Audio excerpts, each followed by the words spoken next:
Welcome to Cult and Classic. Welcome, friends and fiends of the pod, to another episode of Cult and Classic Podcast, the podcast where we talk about a mainstream film and a cult film that are thematically related. And also, sometimes we do special little episodes like this one.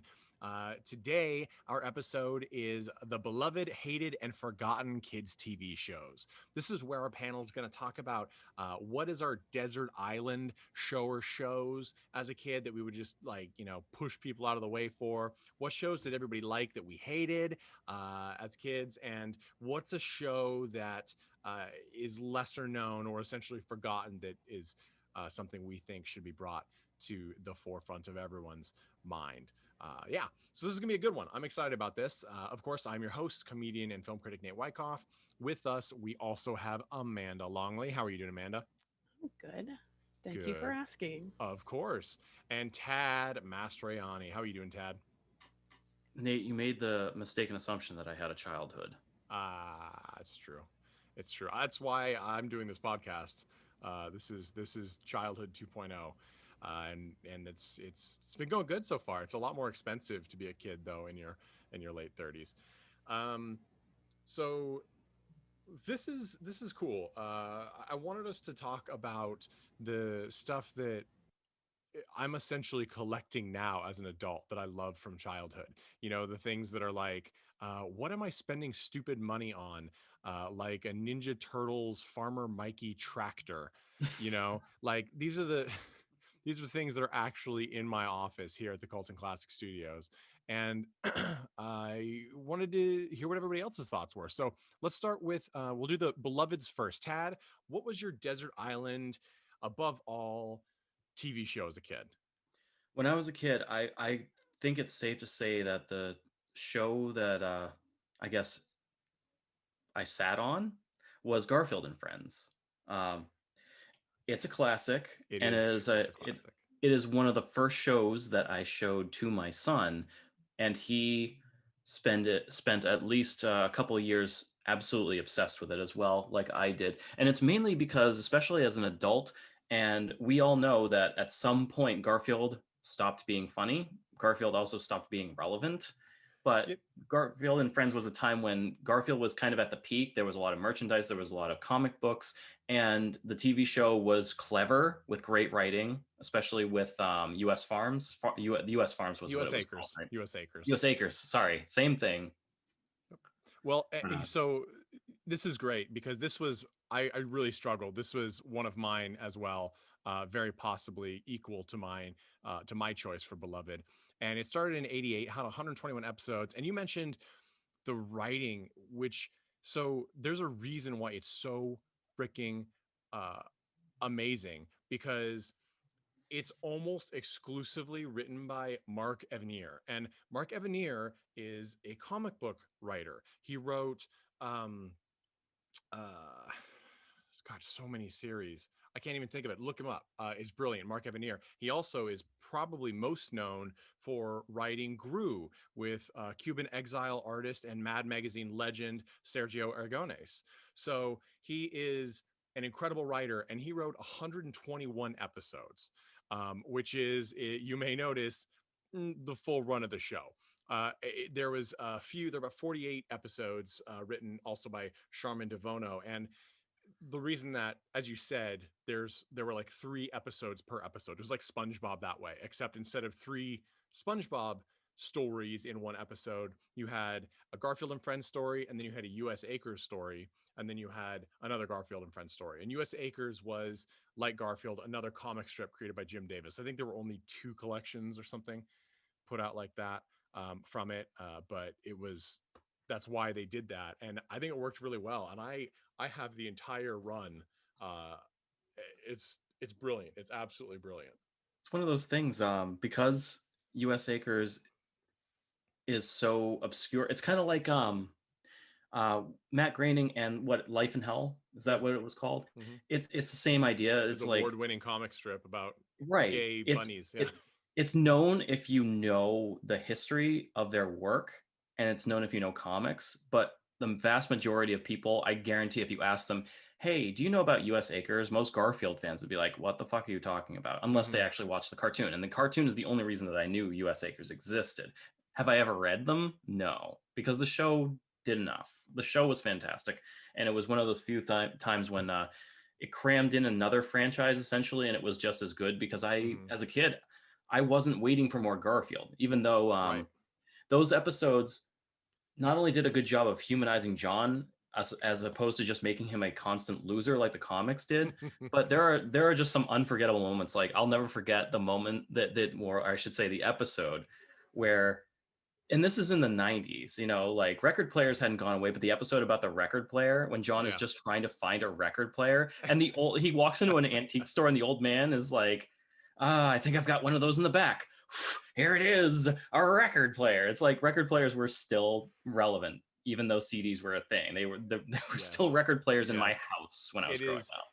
And then the thing Mark Evanier really went over the top with these comedic devices that other cartoon shows did not bother. They really didn't even think that kids would be able to comprehend it, I think. Like they had they had overlapping jokes between an episode of Garfield and Friends and then the USA Acres episode that time. Or sometimes they'd break the fourth wall all the time. They would have musical episodes. They'd have hilarious references that kids, it was very much Animaniacs in this way. Kids just wouldn't understand, like Garfield's sayings that Mark Evanier gave them, like, get me an attorney named Murray, like these like, give me a Jewish attorney is really not something that was for the kids, and it's hilarious. And they still got away with some of the original Garfield lines that now would never happen, like whoever invented DJ should be drug out into the street and shot. Like you wouldn't say that in the kids show now. Isn't that just a Smiths reference though? Hang the DJ. Hang the DJ, yeah. So, but it's they pulled it out all over the place, and it's also from Jim Davis's original work. And it's interesting. I actually have the last few Garfield collections that have come out over the last few years, and I I don't know what it is. I think a bit of magic has come back, and I wonder if it's because the choice was made to progress time, and John is actually dating Liz, um, the vet. He's not single anymore. It's interesting. I would give it a go. And also, if nobody has seen the internet phenomenon, which is probably already forgotten, but Garfield minus Garfield. I knew you were gonna bring it up. Yeah, it's their comic strips where an online artist removed Garfield from every single strip for a selection of Garfield strips, and it's just John talking to himself, and it is poignant and horrifyingly depressing.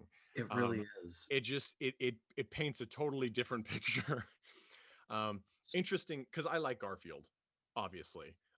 You got me started on it, but there's some interesting stories.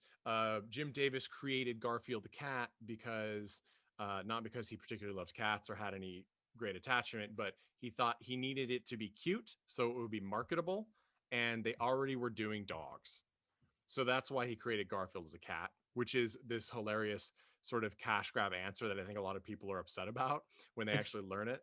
but it's been that way his entire career. Jim Davis Sure. always was about how much money can I make And you off know my what? stuff. And it works. And his one rule is Garfield will never get involved with politics or direct social commentary. His stated reason is if we do that, then it removes his purpose, which is to entertain and be essentially an escapist fact, right? And people say there's no social commentary. Well, that's not true. There's always social commentary when you have humor because you can't get away from that. You're talking about interpersonal relationships. You're talking about single men. You're talking about pets. You're talking about all these aspects of our social culture.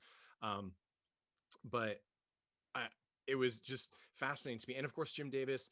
A lot of people, I don't think really know a lot about comic strip creation, but Jim Davis does not draw all the strips anymore. He does not write all the strips anymore. A lot of artists don't. If you think, wow, they never take a vacation, yeah, they do. They take vacations. They don't write all the strips anymore. Yet he's done a great job of creating this enterprise that really does exactly what he set out to do and has continued to do that. And there is the Garfield show, I think it was another a 3D animated series that came out recently. It's geared towards younger kids. It's also written by Mark Evanier, so it is good. but it's aged down one level to where I feel like it was not as engaging to me. It was just slower. Um, There's also, Nate, keep in mind the movies, which have a completely different feel. It's one of those things, like I grew up with Garfield and Friends, and then I, when I was a little bit older, not too much older, but I was shown the Garfield movies that were like early 80s, and they are you're talking tear-jerkingly about the animated films, yes. yes, they're tear-jerkingly depressing. Like Yeah. the Garfield's Nine Lives, if you want to cry your eyes out, Garfield's Nine Lives is easily one of the best ways to do it. Or It's a worse, terrifying, comic. It's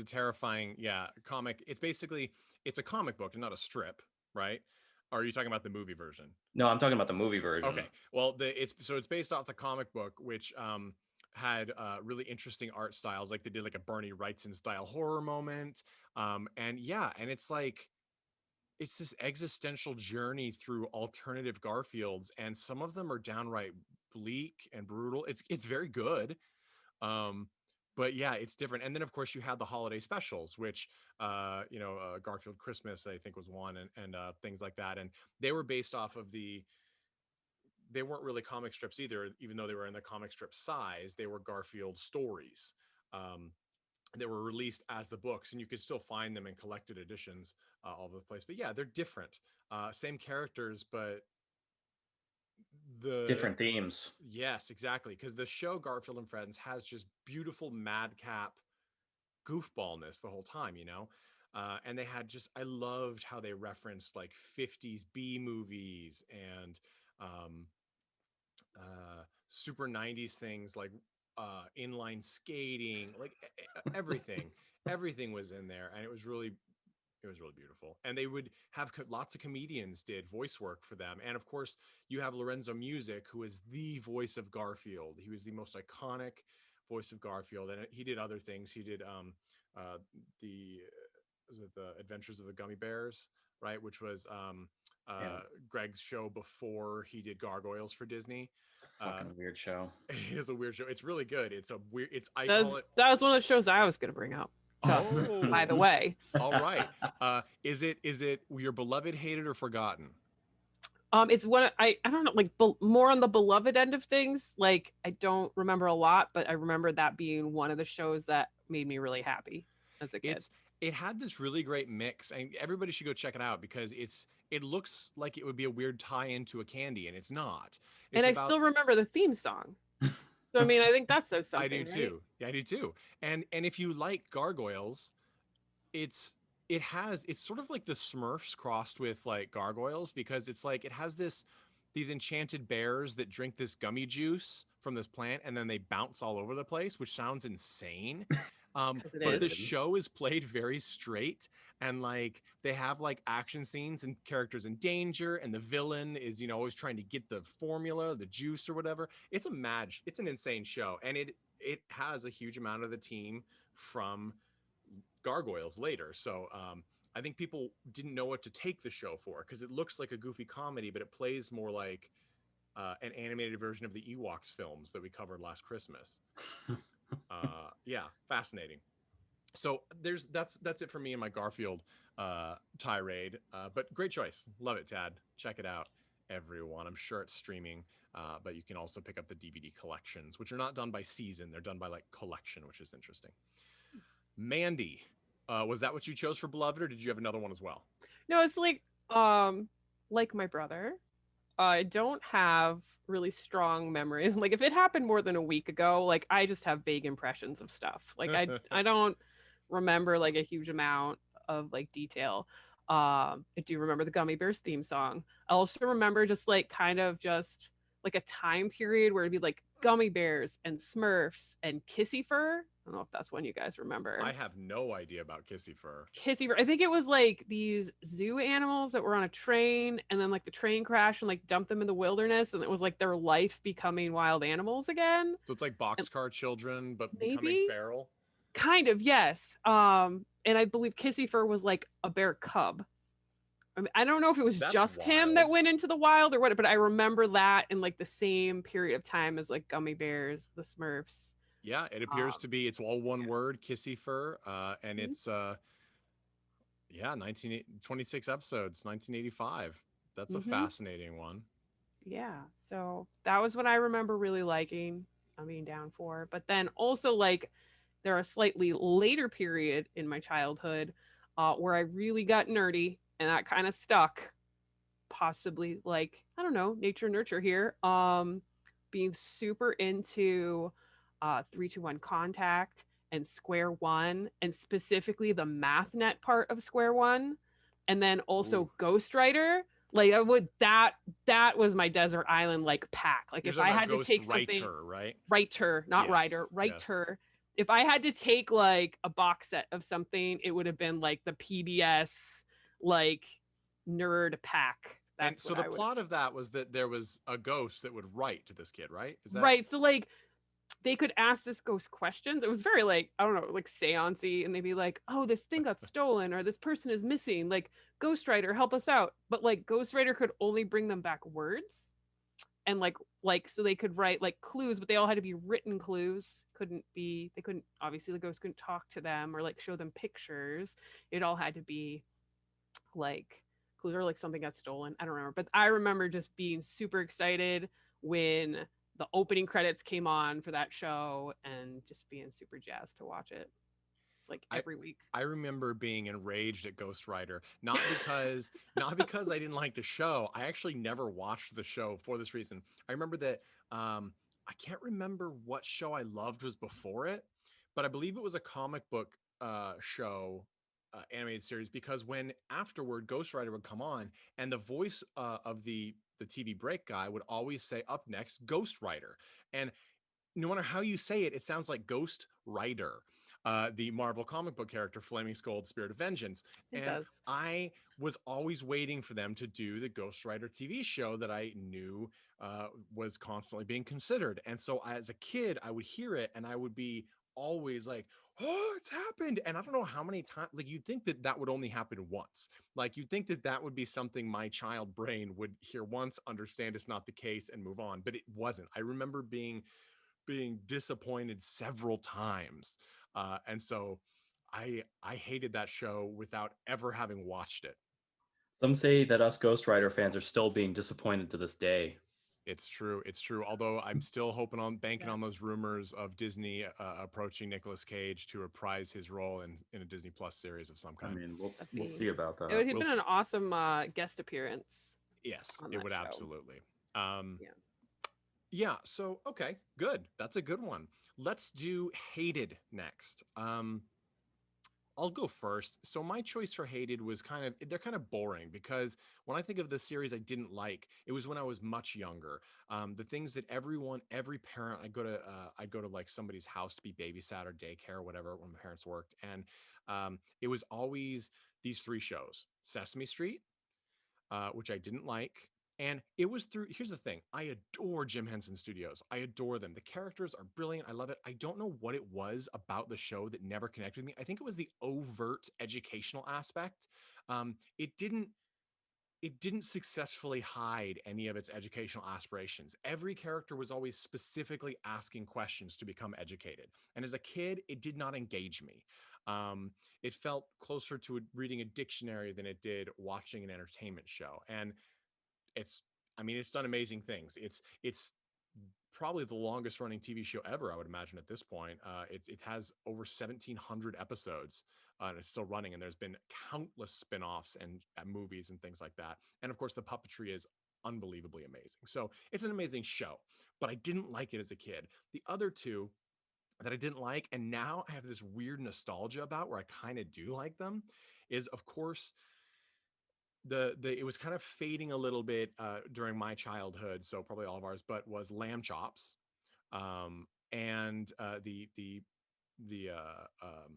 puppet of famed puppeteer, and now I forget her name, um, but Lamb Chop. It was the song that never ends. Do you guys remember the theme song? It's like the song that never ends because it goes on and No, I on. was trying to forget it, Nate, but Yeah, thanks. you're welcome. You're welcome. And it's Sherry Lewis, of course. Sherry Lewis is the voice and puppeteer, or don't know if you call it a puppeteer, but the hand puppeteer, Sherry Lewis, does the voice for Lamb Chops and the other characters on the show. And it's actually a really cute show.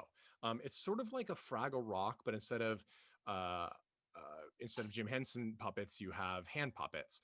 And you can still find lamb chop chew toys all the way to, for some reason, dogs apparently still get to eat lamb chop.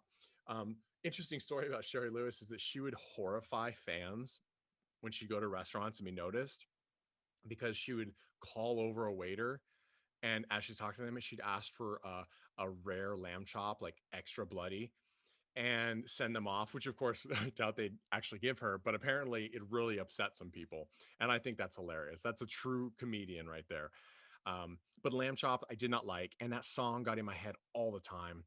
But of course, the biggest one that everyone shoved down our throat in the 90s, oh my God, Barney the Dinosaur.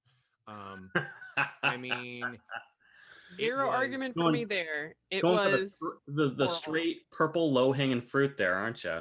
So I know it's just so obvious, but I do feel like it sort of disappeared. Like it was like a weird fad one, like it was so big and now you can reference it. And I feel like a lot of Gen Z may not get it because I don't know that I think it was over at that point. Um, Now looking back, there's a few things I like. So first off, it's a dinosaur. That's great. He talked in this big dumb voice. I'm Barney, and it was all about love. And his theme song, or his like ending credit song, was of course "I Love You." We're gonna get like I'm non demonetized for this. I'm like, okay, well, but one great thing is that it gave us the inspiration for uh, Robin Williams and Ed Norton in Death to Smoochie, which I'm sure we will cover on this podcast at some point. But also, I guess looking back, I went back and started watching it. I find it weirdly engaging. And maybe it's just the sense of that hipster nostalgia where like it's so weird to watch these big baby talking cute dinosaur furries like condescend to children, or rather having the children condescend to them is actually how it happened. That it's just wild. But at the time I hated it, and oh my God, everybody was watching it constantly. What I was watching over and over again, much to my mom's concern, because there's something a little adult about even the most benign episodes of it, is Pee-wee's Playhouse. Yeah. I know this is another beloved, but Pee-wee's Playhouse, Paul Rubin as Pee-wee Herman, is absolute brilliance. It is, go watch it as an adult. You cannot be engaged. You cannot not be engaged. It is the most engaging, insane. If people are like, oh God, like Robot Chicken is too like, whiplash from this, that, scene, they have nothing on Pee-wee's Playhouse. I mean, it was this amalgamation of all these kid shows, from Mr. Rogers to even to older shows with, they'd have animated shorts. They had tons of puppetry, which is, everybody loves puppets. Thank you, Tammy Faye. And uh, uh, it was brilliant, and I absolutely loved it. And Paul Rubin is just super amazing performer and brilliant creator, and that's always mine. But that was what I wanted to watch.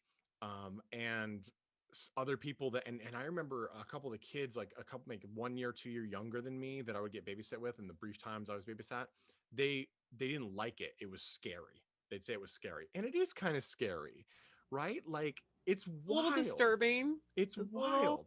And Yeah.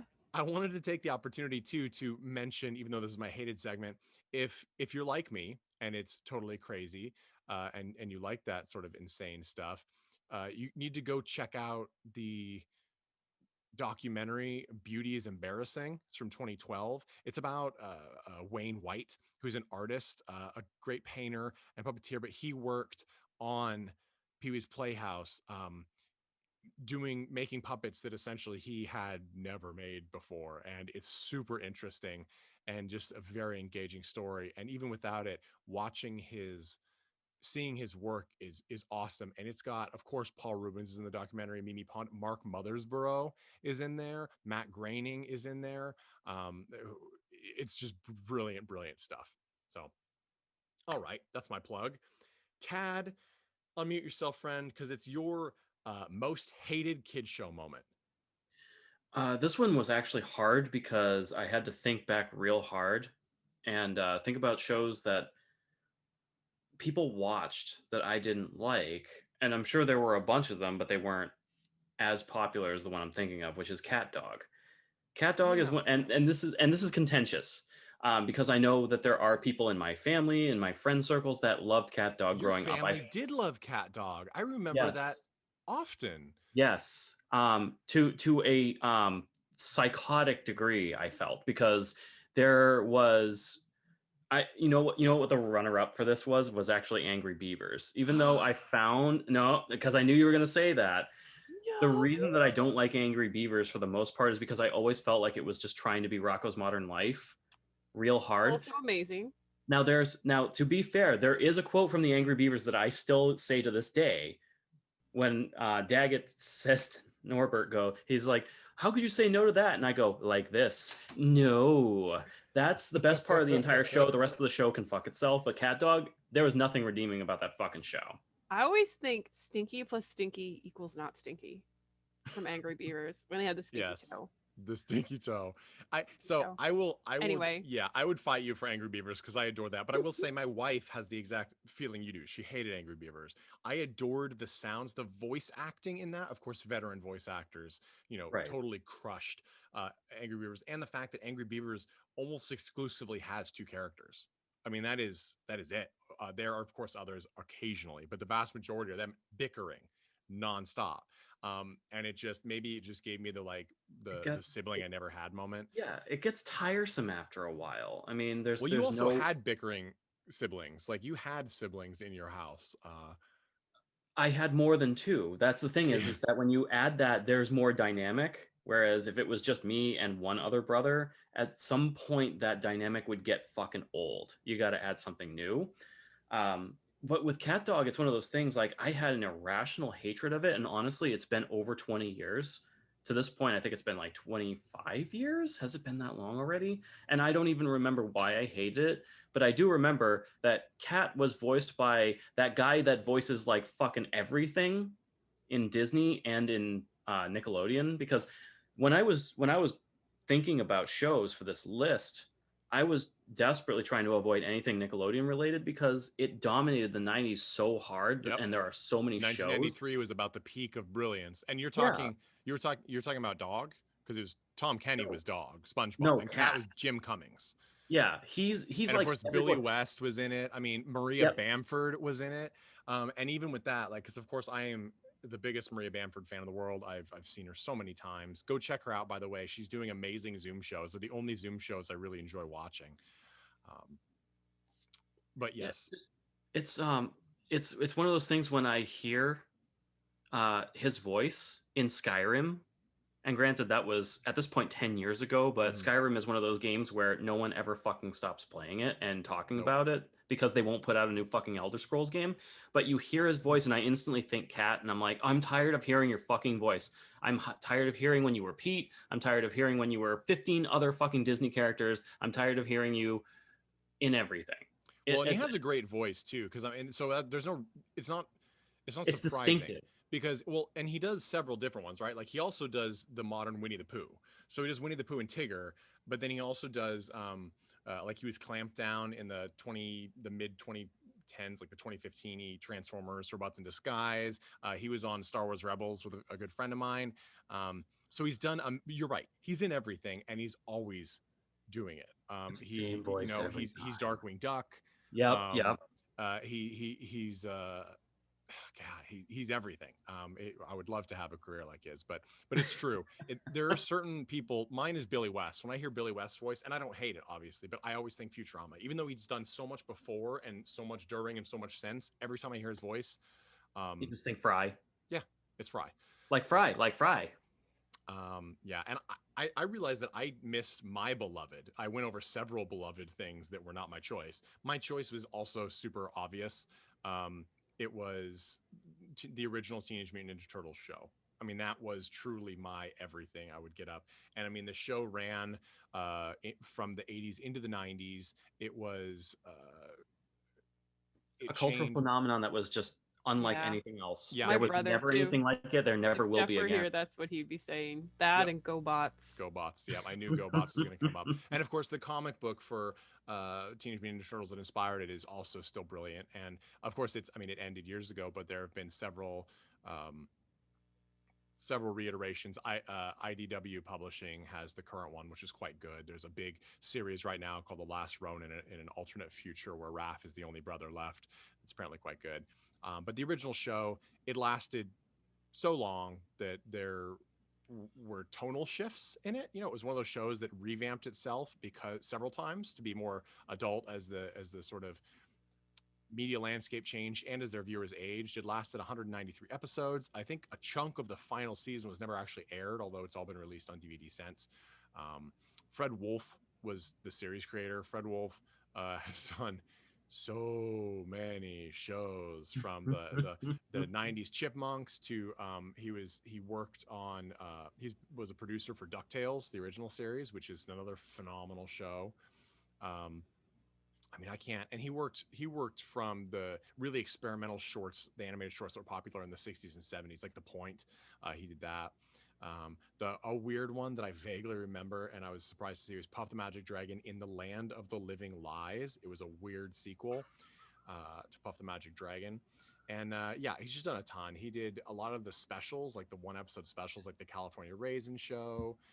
He also was a producer for the first episode of the Toxic Crusaders, Tromaville's animated version of the Toxic Avenger. The 90s Speed Racer, which is kind of forgotten because there's the original, then the 90s, and then the 2000s sort of reboot. But yes, he's done quite a few things, and I believe he stepped out of the game in 97 or something. I think he produced that animated Zorro series in the 90s. But yeah, he's done so much. So his name's been all over the place, and I don't know Bill's relation to him, Bill Wolf, but Bill Wolf directed the majority of the Ninja Turtles episodes, or at least was one of the he directed most of them, 138. So big love for that series. Also, the first episode of the Teenage Mutant Ninja Turtles show has one of my favorite cartoon jokes ever, where they're eating at a pizzeria in disguise and a dagger flies into the center of their table with a piece of paper on it. And they're like, what is it? A ransom note? A threat? Worse, it's the bill. It's one of my favorite. I remember being a kid and just losing my mind. Oh my God. Welcome to Ninja Pizza, home of the nice slice. So good. And of course, it was also when we got the insane extreme sexualization of the token female character, because April O'Neil was changed from like a dark curly haired 90s woman who dressed in 90s baggy fashion from the comics to a like bob redhead in a skin tight yellow onesie with a front zipper, full front zipper. So Zipper was always as down as it could possibly be. White heels. Can you get any more classic hooker than that on TV? It's true, and it was great. And I love that in the 2012 the 3D animated Ninja Turtle series, which in my opinion is actually the superior of all of the later iterations, although I enjoy them all. They had a joke because in that series they decided to make Donatello have a crush on April, which was kind of cute because April was down aged. And they had them in looking through gateways into other dimensions, and he sees that dimension is April, and sort of loses his mind. It was cute. But yeah, so that's my beloved. Yeah, so this brings us to our last round here of forgotten TV's kid shows that we think should be reevaluated. I'm gonna start with you, Tad. What's the forgotten show or the less known show that you would like people to know about? It's gonna sound, well, I guess not super weird, but there may be a lot of listeners who aren't aware of it, even though it was on multiple networks and actually got a lot of exposure very briefly in the late 90s, which is Ronin Warriors. It is a Japanese, it is an anime. It's a Japanese show that came to America in the 90s, kind of when anime was sort of popular, but it was before the Toonami craze. Mm-hmm. Even though it did air in Toonami, I'm pretty sure in the late the post 9/11 Toonami era when we were basically finishing up high school. But it was a Sentai shonen kind of show where it was almost Power Rangers like, but it was a lot more serious. It was about 5 kids who were essentially reincarnated to fight against a supernatural emperor who was trying to merge dimensions and conquer our world. And it had the typical trappings of like, we've got this useless female character who just follows the boys around with her brother who is also completely useless, and they just kind of ground everybody while all the supernatural stuff's happening, and the professor character who also basically does nothing. So it was there was very little romance, there was a lot of fighting, there was also it was basically it was a response to the Sailor Moon craze, like this is Sailor Moon for boys, and it really was. With a lot less romance, even though they kind of threw, I think, I don't remember as much anymore because I want to go back and rewatch it because I have it. I just haven't done it yet. But they threw Kyra in kind of as the female who could be potentially a romance interest for people, but it never really happened. It was kind of refreshing because it gets tiresome to just throw in somebody just to be a romantic thing. And that bitch was murderous. Like she was more powerful than all of them. It's funny you mentioned, because first off, I'd forgotten this show and I love this show. Yeah. But it actually, it was funny because I realize now it was in the back of my head, even though I couldn't pull it out of memory, when we reviewed Go a Stranger, when we did our anime episode a while back. This was sort of similar. That sort of one female team dynamic was the same. Like romance was potential, and there was maybe chemistry at times, or they kind of alluded to that, or just dropped a line here or there, but it was never overt, and because it was never the part of the plot that they wanted to focus on.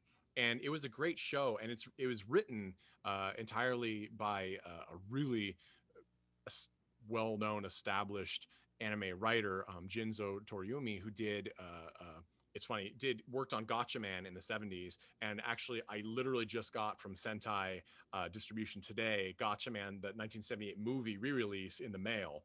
But he also was, I remembered him because he was a writer on Speed Racer, the original series, which is one of my favorite insane shows ever. If you've never watched the original Speed Racer, watch it. It's nuts. I mean, My god, it's that I don't even know how to describe that show sometimes. It did things that made no sense from a narrative structure. Like every time Racer X was on the screen, the narrator would say Racer X, who is secretly Speed Racer's brother. There was no tension. They obliterated all sense of tension from the overarching story of Racer X protecting his brother without his brother knowing he was alive. Like they beat you over the head with it. Was a weird show. It's also credited with being the first anime to reach the States, and that sort of set the tone for what we would expect from then on out. It's like a reverse tension. Like when I was a kid, the tension was, when are they finally going to reveal? You know, like when are the brothers going to actually meet up and realize they're brothers? That's like, yeah. Did it ever happen? I don't know. I didn't watch enough of the show. I'm gonna be honest. I don't remember. I've watched every episode, and I watched a lot of the reinvented versions later. And I will actually throw this out there: the Wachowski sisters deserve a lot of credit for their Emile Hirsch, John Goodman version of the movie. A lot of people hated it, made it so all the worst film lists. Here's the thing: if you watch the show and watch that, it is a pure love letter to the madness that is the original show. It's one of those that if you go in expecting them to have given it the Fast and the Furious treatment, you're totally going to miss the ball. Nope. If you expect to go in and be like slapped in the face with nostalgia and Easter eggs and freeze frames of actual shots recreated in real life from the show, it's magical. With this veneer of neon, like just this Wachowski it's brilliant. So people are like, wow, it's so crazy because they make such great movies like V for Vendetta and The Matrix, and then they did that stinker. I'm like, you're missing the point. You don't go from genius to garbage. Like that's not how it works. If you didn't get it, you're probably missing something. Reevaluate. Anyway, that's my rip on that.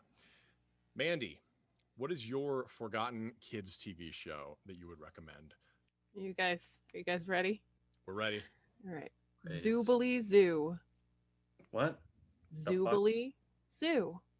That's Neither of you know what that is. That sounds familiar. Yes. It sounds familiar. Yes. I'm impressed. I'm Ah! impressed. Zoobilee Zoo.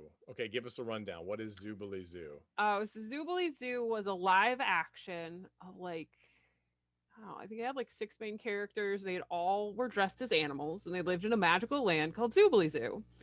And it was like semi-educational, and they each kind of had their own thing.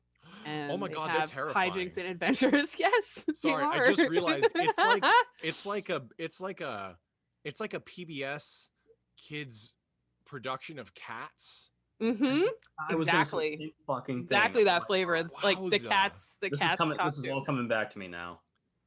This is wild. I've never seen this. Oh, So what's I do remember this, and I also remember running as fast as possible away from the TV when this shit came on. 1986? I'm this is wild. So what made this show so engaging? so I don't actually remember it too much from when I was a kid. I know I saw it when it was first on TV because we did the whole like PBS thing. That was what we had for TV. So I know I saw it when I was little and it was first on.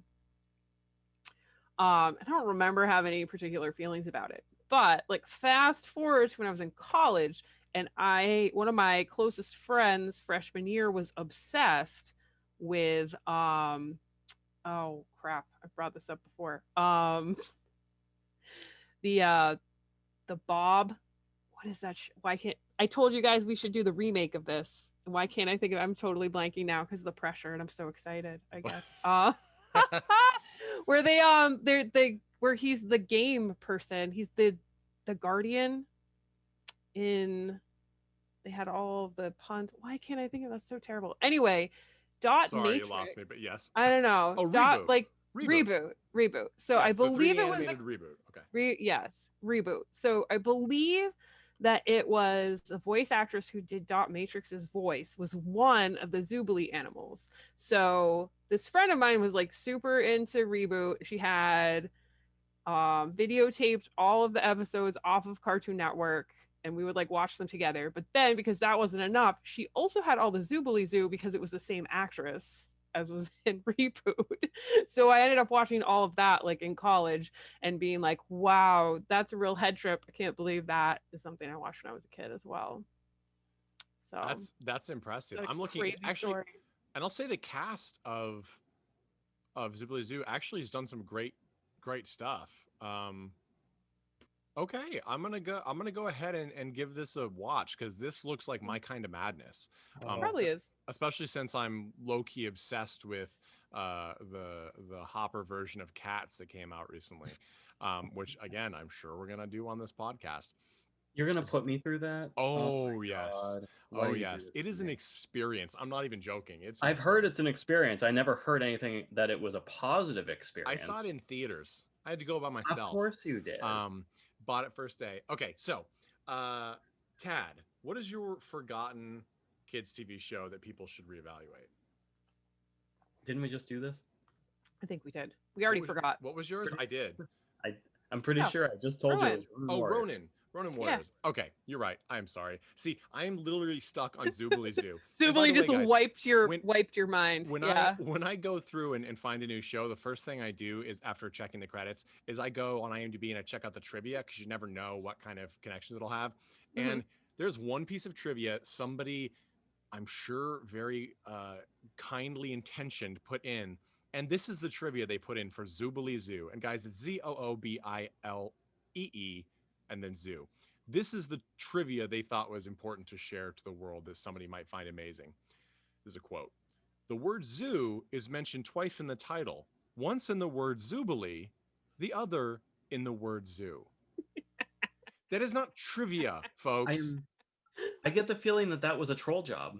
This is not trivia. There's I'm a big fan of Paul F. Tompkins. Paul, I hope you join us on the show one day. Paul F. Tompkins has this bit about when he quit a hat shop, when 2 separate occasions, like 6 months apart, a customer walked in and said, "I'd like to try on the king hat." And he's like, "The crown?" And that's the kind of lose faith in humanity moment that the word zoo is mentioned twice in the title being trivia.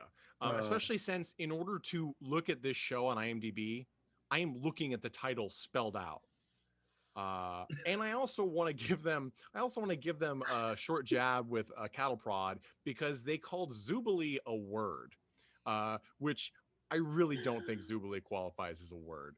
Okay, all right, we're gonna move on to my pick to round us out here. I don't know if anyone's going to remember this. It ran for 2 years, which seems like a stretch, from 92 to 94. And this is something that this is something that brought my wife and I together early in our relationship because I had found a DVD copy of it. I think it's out of print now, in the Target clearance aisle, but it was a online order. If you ever see at Target clearance, they'll have a clearance sticker. And then you also have online orders, which is anytime it's either an online order or it was shipped by mistake or any reason that something can't be sold normally, they put an online order and just price it at something. So I found the set as an online order, priced at something, and I bought it. And it's King Arthur and the Knights of Justice. Fuck yes. King Arthur and the Knights of Justice. This is the most 90s cartoon I could have imagined. Now, if anybody remembers the 80s Dungeons and Dragons cartoon, which is brilliant, it is super brilliant. It actually has an arc, there's an ending, super awesome. Two separate soundtracks on that one, guys. So if you do seek it out, be aware of that. King Arthur and the Knights of Justice has that plot, but ultra 90ized, like super so 90s that it's like drinking a can of Surge while eating Gushers, while listening to Toad and the Wet Sprocket. Like it's so 90s. Christ. So it's the plot is that, and I'm quoting from IMDb here because how could I do it any better? When the real King Arthur and his knights are captured by Morgana, who is again cast as a horrible villain, Merlin casts a spell to bring an American football team called the Knights, led by Arthur King, to the past to help free the real king and stop Morgana's evil plans by collecting magical keys. There was one key for each knight and one for King Arthur. Okay, so I have watched the entire show, and I'm going to tell you this. I don't remember jack shit about keys. I do not. I do not remember. I watched this show pretty religiously. And I've watched this show recently, okay? And what I will say is that the show has these knights who were designed, they're kind of neat designs, but they were clearly designed to sell toys of each because they're all very distinct. They won in these battles against these dark forces and monsters and other knights by using football plays. And our international listeners, we are talking about American football, the sort of oblong, funky ball, not the stuff that you actually use your feet with. The football game where you don't use your feet, that one. And it was like the most gung-ho pro USA without ever saying USA show ever. Very frat. Yeah, like it literally was like they pulled him out of a frat game. And the fact that his name was Arthur King is just super brilliant. They kind of alluded to the idea. And no, I love Aquaman, so I'm not reading that, but it's kind of cool in a goofy way that they insinuated that maybe there was like reincarnation at play without saying that, because that would be unchristian of them. But the best thing about the show, the animation's decent, the plot is fun. It's a very much, it's sort of like if Jason the Wheeled Warriors, another kind of forgotten one made to sell toys. It's like a more accessible, less space version of that. But the theme song for this show is the best 80s power ballad ever. It's got like this incredible. Like the it's super it's like Iron Maiden or Megadeth needed to do a cover of it. So good. Like I gotta go check to see if Power Glove has done a cover, because it's that good. Like just go on YouTube and look at the opening for King Arthur and the Knights of Justice, and it is super cool. And this is one that I made my wife watch with me while we slept mostly, over and over again. So it is ingrained into both of our heads now, and I think it's why she married me. Yeah, so it's super brilliant. Check it out. This has been a great episode. I'm very happy to have such great panelists with great memories, even spotty as all of our memories may be. And I hope you guys, listeners, had some fun listening to us talk about these shows. find these shows, support these shows. Yes, they're probably on YouTube. Yes, they're streaming other things. But if you like them and you want to watch them, check to see if they're in print or for pay streaming, because getting these things back on physical media takes money, it takes interest, but also just enjoy it. Sometimes it's all about remembering that fun stuff exists in the world. And if you like CatDog and you have a solid reason why, email us at coltonclassicpodcast@gmail.com, because I didn't like it either. And I didn't get it. I didn't get it. Also, how did they poop? It's the weirdest thing. I know it's like not ever addressed, even though it's just the weirdest. It's disturbed me. It disturbed me. To play us out, as always, is The Chud with All About Evil. I want to say, guys, rate us on whatever you find your podcasts. Leave us reviews. Reviews help other people find us. If you do leave a review somewhere, especially on Apple Podcasts, send us your screen name and your mailing address, and we'll watch for it. When it posts, I will send you physical cool stuff like pins or stickers or zines, something cool to say thank you guys for listening to Cult and Classic Podcast. And we will catch you next time. Hey everyone, thanks for listening to Cult and Classic Podcast. This podcast is important to me, but what's more important are the rights, privileges, and freedom from violence of everyone in this country and in this world. And that means supporting Black Lives Matter. If you'd like to make a donation, please go ahead and visit coltonclassicpodcast.com, where we have a list of places you can donate and help out. And please stay safe.